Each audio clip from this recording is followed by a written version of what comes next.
Driver हुन्छ ल WhatsApp guys के छ welcome to my new video. उहाँ चाहिँ मेरो साथमा आज हुनुहुन्छ सुमन श्रेष्ठ ब्लग थियो है। उहाँले चाहिँ नाम पुरा एडिट गरेर अहिले सुमन श्रेष्ठ मात्रै बनाउनु भएको छ। राखिसकेको छैन राख्छु म चेन्ज गर्ने अरे ल यो भिडियो समक्ष यो भिडियोसम्म जो पनि आइपुग्नु भयो नि हामी नयाँ होइन युट्युब च्यानल खोलेको छौँ।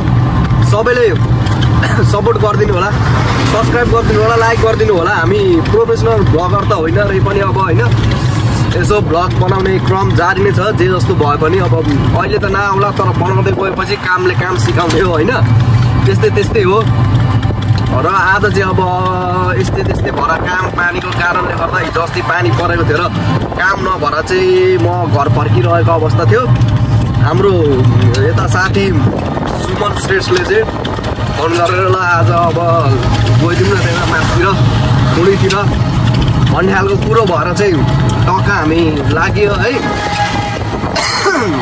जान पनि टक्कसँग यहाँ सफारीमा गएको छौँ। तर यता हाम्रो सफारी गुरुजीले चाहिँ उहाँले चाहिँ फेरि ढ्याक्क पुरै सफारी चारतिर चाहिँ घेरेर पुरा अब भित्र यो सफारीभित्र बस्ने मान्छेलाई यसो प्राइभेसी होस् न त भनेर होला होइन। पानी सानी कामसामले पनि छेकोस् भनेर होला पानीहरूलाई। अनि अब उहाँ ड्राइभरजी चाहिँ अब होइन बाटो हामी यता अब चोकबाटै खिच्ने प्लान चाहिँ बनाइरहेको थिएँ। तर अब त्यहाँनिर भिडभाड हुन्छ नि त सफारीमा यसरी बाहिर टक्क क्यामेरा निकाल्दा त अब गाह्रो भयो होइन। अनि आफ्नो सेफ्टी पनि हेर्नु पर्यो नि त होइन।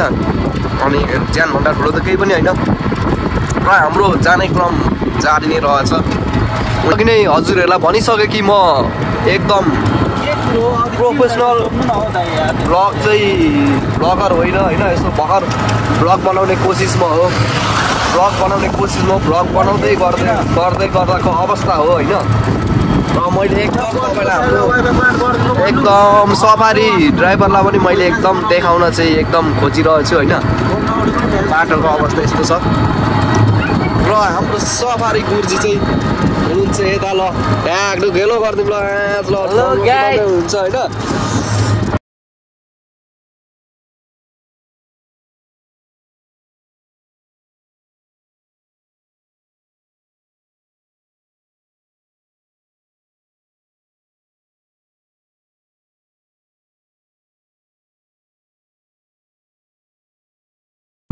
ल गाइज फाइनल्ली होइन मधुमल्ला चोक आइपुग्न आइपुग्यो होइन। थोरै चाहिँ अलिकति छ बाँकी। यो वाइड एङ्गल क्यामेराले खिचेकोले गर्दा पनि अलिक पर देखाउँदो रहेछ। अनि अब वाइड एङ्गलबाट खिच्नु चाहिँ मलाई यस्तो मजा आउँछ क्या, रमाइलो हुन्छ। अनि धेरै जसो अब साइकलमा हिँड्छु नि त, साइकलमा हिँड्दा चाहिँ अनि कहिलेकाहीँ अनुहार देखिँदैन, वाइड एङ्गलबाट खिच्दा चाहिँ देखिन्छ होइन। अनि ल यो चाहिँ ट्याक्क मधुमल्ला चोक आइपुगिसक्यो। लगभग 3 वर्षपछि आउँदैछु होला मधुमल्ला चोक पनि होइन मधुमल्लातिर। अब यहाँबाट हाम्रो यता चालकको अनुसार चाहिँ अझै 15 मिनट लाग्छ अरे हामी जाने ठाउँ बुढी। त्यहाँ पनि एक पालि चाहिँ गएको थिएँ, त्यहाँदेखि चाहिँ गएको थिएँ एक पालिदेखि।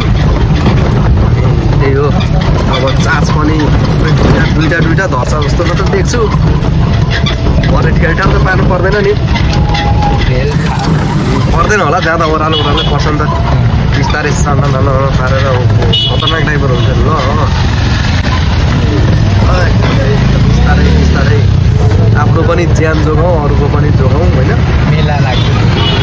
मेला लाग्दो रहेछ नि त यहाँ। हिजो यतैको फुकेको हो कि दमक हो? अनि यो चाहिँ टक्क मधुमल्ला स्ट्यान्ड भयो, बस स्ट्यान्ड मधुमल्ला बस स्ट्यान्ड होइन। यहाँदेखि चाहिँ उर्लाबारी जाने गाडीहरू पाइन्छ उर्लाबारीसम्म। अनि हामी जानुपर्ने यता हो, उता मेला पनि लागिरहेको रहेछ होइन। खोइ चाहिँ के गाउँपालिका कि नगरपालिका के हो यो? मिक्लाजुङ गाउँपालिका रहेछ, मिक्लाजुङ गाउँपालिका। कसिँदै पारो रोड छ, सजिलो छ होइन। कच्ची बाटो हुँदा त फेरि गाह्रो भइहाल्छ। अनि त्यही हो अब यसो हल्का भ्लग बनाउँदै रमाइलो गर्दै। बजार त होइन नि के भएर भिड छ त आज यताको? बजारै होला। बजार बजार हो झोला झोली हेर्दा त बजार जस्तो देखिँदैछ है बजार हो तर सोमबार होइन आज सोमबार हो र सोमबार होला सोमबार शनिबार जस्तो लाग्छ आज होइन होइन रोड सानो छ गाडी आउनु भएछ है साइड दिनै पर्यो किङ कन्सुलेट यो त उलाबारीको हो त सफारी चाहिँ कहाँको रहेछ त बजारै हो नि यहाँ त सोमबार हो र खोइ यहाँ आएर त केही थाहा हुँदैन त बारसार केही थाहा हुँदैन उहाँ हुँदा चाहिँ छुट्टी हुन्थ्यो होइन टक्क अनि थाहा हुन्थ्यो यहाँ त केही थाहा नै हुँदैन आज चाहिँ बजार रहेछ मधुमल्ला बजार ल टक्क साइडमै आइयो जस्तो छ ठ्याक्क बजार पनि रहेछ आज है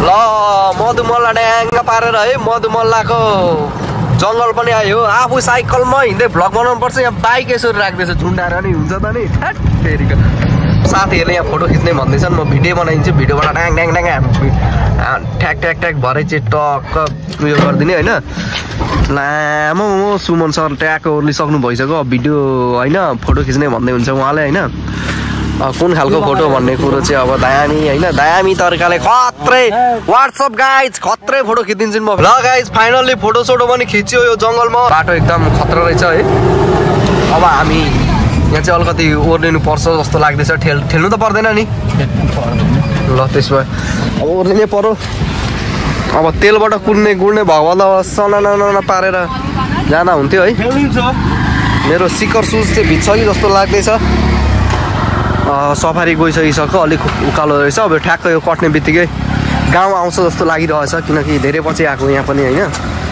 अनि अब यस्तो पानी परेछ नि त त्यो भएर चाहिँ अनि यो रहेछ केही छैन ओरिजिनल होइन डराउनु पर्दैन कि साह्रो त अलिकति अब यो बेट्रीबाट कुद्ने भएकोले गर्दाखेरि उकालोमा हामीलाई तान्ने क्षमता छैन अरे त्यो भएर चाप पनि अलिकति सकिन आँटेको छ होइन त्यही भएर पर गएर बसिरहनु भएको छ हाम्रो प्रतीक्षामा हुनुहुन्छ यस्तो दामी भ्यू आयो हेर्दाखेरि त र सर्ट पारेर चाहिँ अनि जाँदैछौँ घरको डिजाइन त राम्रो रहेछ घर दामी रहेछ ल फाइनली गाइज होइन हामी चाहिँ आइपुगिसक्यो खुँडी भन्ने ठाउँ कुइनेटार धार्मिक तथा पर्यटक क्षेत्र यहाँहरूलाई स्वागत गर्दछ ठाउँ त पहिले भन्दा निकै राम्रो बनाएको रहेछ नि त धुर्लङ्गे थियो त म हुँदा नि होलीमा पनि आएको पिकनिकमा पनि आएको थाहा छैन तिमीलाई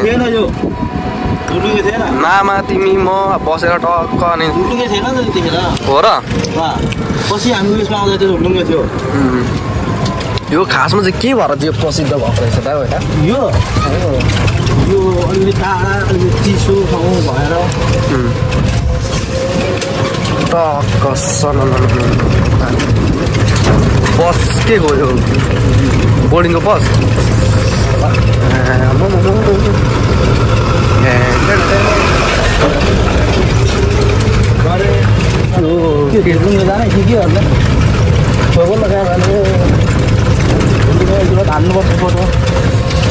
आई लभ कुइनेटार लेखिरहेको रहेछ होइन यही हो त खुँडी भन्ने ठाउँ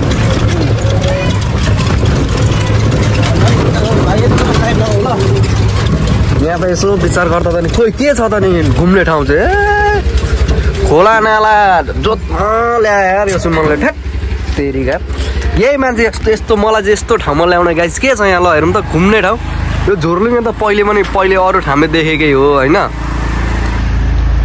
यो घुम्ने ठाउँ यहाँ के देख्नुभयो त तपाईँहरूले घुम्ने ठाउँ केही छ त खोला छ अब खोलामा गएर यतिखेर पौडी खेल्ने कुरो भएन होइन ल्याउने मान्छे हो यो मान्छेलाई यहाँ मासतिर पकाएर मासतिर खोज्न जाउँ त के हो के छ र यहाँनिर ल यहाँ केही छ त लगाइदियो भने त घुम्ने ठाउँ के छ यहाँनिर केही छ कोही होटल लजमा त देख्छु के हो यो त अनि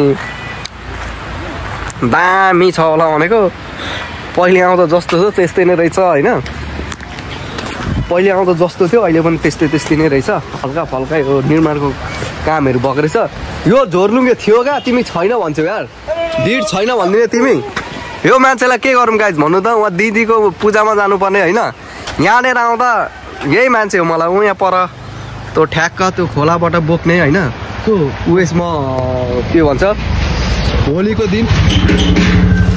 होलीको दिन चाहिँ जबरजस्ती त्यो क्यान बियर हुँदैन त्यसमा खुवाएर खान्न म खाँदिनँ कहिले पनि भन्दाखेरि जबरजस्ती खुवाएर तिमीले यो बोल्ने मलाई बोक्ने मान्छे यही हो यहाँ खोलाको उयसमा डिलमा ल्याएर बोकेर तिम्रो मोबाइल कि पेन भिजेको थियो मोबाइल नै पानीमा झरेर मोबाइल भिजेर पानीमा भिजेर है यही मान्छे हो फाइनली गाइज खुँडी आइपुग्यो के न चाहिँ प्रगति भएको होला भनेको खोइ जताततै होटल रेस्टुरेन्ट लज सज छैन यता त्यता मात्र रहेछ होइन भिजिटिङ कार्ड बोकेको छैनौ भिजिटिङ कार्ड कसको तिम्रो मैले हेर्नुपर्छ हेर त एउटा यहाँ राखिदिन्छु मलाई अनि यहाँनिर अब साथीले चकचक गर्ने भन्दैछन् खुडी आयो ल अब जाउँ त्यसमा हेलो एकछिन ल्याउ पर्छ ल्याउ पर्यो टक्क खुडीको भ्यू चाहिँ त्यस्तो रहेछ होइन टक्क यहाँ चाहिँ टक्क यो चाहिँ यसो कुरो बुझ्दाखेरि कपल्सहरू आउने ठाउँ रहेछ होइन हामी जस्तो सिङ्गल आएर काम छैन यहाँनिर अब यहाँ साथीले चाहिँ उसको फेरि भिजिटिङ कार्ड राख्न गइराखिरहेछन् कहाँ राख्दो रहेछन् हेर्छु यत्रो यहाँनिर यत्रो यार सब्सक्राइबर भएको युट्युब च्यानलबाट प्रचार प्रसार एडभर्टाइज गरिदिइरहेको प्रमोट गरिदिइरहेको छु यसो दिनु छैन दक्षिणा सक्षिणा यार हुन्छ नि तरिका होइन गाइज यत्रो प्रमोट गरिदिइरहेको छु हेर एमएलसी ब्लग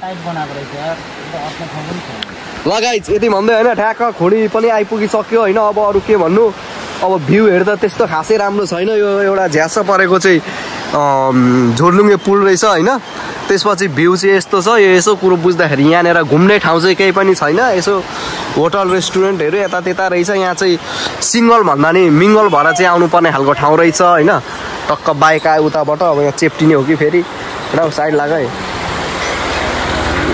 टक्कसँगले होइन ल यति भन्दै आजको ब्लग चाहिँ म यहीँ अन्त्य गर्न चाहेँ होइन धेरै ट्याउ बोल्नु पनि भएन र हजुरहरूको दिन शुभ रहोस् हस्त धन्यवाद गुड नाइट बाई